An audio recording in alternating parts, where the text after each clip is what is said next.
सेना की नई भर्ती स्कीम को लेकर सरकार और विपक्ष के बीच रार ठनी हुई है। विपक्षी दल टीएमसी इसे लेकर सरकार पर लगातार हमलावर है। इसके क्या नुकसान हो सकते हैं, इसका संभावित दूरगामी परिणाम क्या होगा और सरकार की मंशा को लेकर वो लगातार सवाल खड़े कर रही है। अब एक बार फिर से टीएमसी ने इसे लेकर सरकार को आगाह किया है।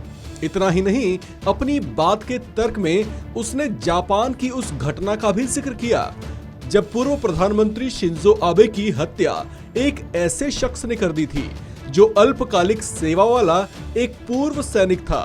एनडीटीवी की एक रिपोर्ट के मुताबिक टीएमसी ने भारत में सेना की नई भर्ती स्कीम अग्निपथ के संभावित नुकसान की ओर ध्यान खींचने की कोशिश की है। टीएमसी की ओर से ये तमाम बातें उसके मुखपत्र जागो बांग्ला में प्रकाशित एक लेख में कही गई है, जिसमें लिखा गया है कि जापान में एक पूर्व सैनिक के हाथों पूर्व प्रधानमंत्री शिंजो आबे की मौत ने अग्निपथ योजना को लेकर लोगों के डर की पुष्टि की है।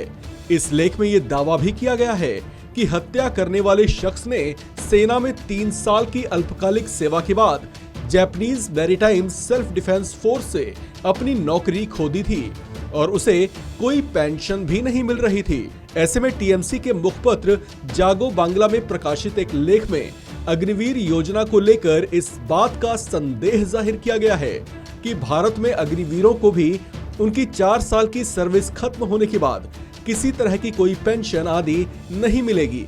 टीएमसी मुखपत्र में प्रकाशित लेख में इस योजना को लेकर उठाए गए सवालों के बाद टीएमसी के प्रवक्ता कुणाल घोष की ओर से भी एक बयान सामने आया। उन्होंने कहा, बीजेपी अग्निपथ योजना के नाम पर आग से खेल रही है। हमने देखा कि जापान में क्या हुआ है। एक पूर्व सैनिक ने पूर्व प्रधानमंत्री की हत्या कर दी। भारत सरकार को अभी भी सचेत हो जाना चाहिए और इस योजना पर एक बार फिर से पुनर्विचार करना चाहिए।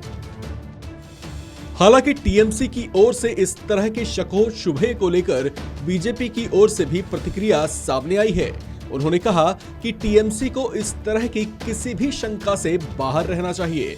बीजेपी के प्रवक्ता समिक भट्टाचार्य ने भारतीय सैन्य परंपरा और उसके गौरव का बखान करते हुए कहा कि कोई भी भारतीय पूर्व सैनिक ऐसी किसी घटना में शामिल नहीं रहा है।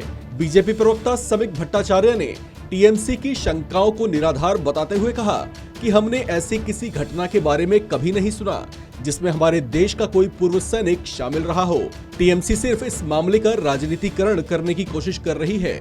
आपको बता दें कि कुछ ही दिन पहले जापान के पूर्व प्रधानमंत्री शिंजो आबे की हत्या कर दी गई थी। जिस शख्स पर हत्या का आरोप लगा था वो सेना में अल्पकालिक सेवा में रह चुका है। ऐसे में अग्निपथ योजना की पहले से खिलाफत करती आ रही टीएमसी ने उस घटना को आधार बनाते हुए एक बार फिर से इस योजना पर सवाल खड़े किए हैं। इस खबर में फिलहाल इतना ही। बाकी अपडेट्स के लिए बने रहिए वन इंडिया हिंदी के साथ।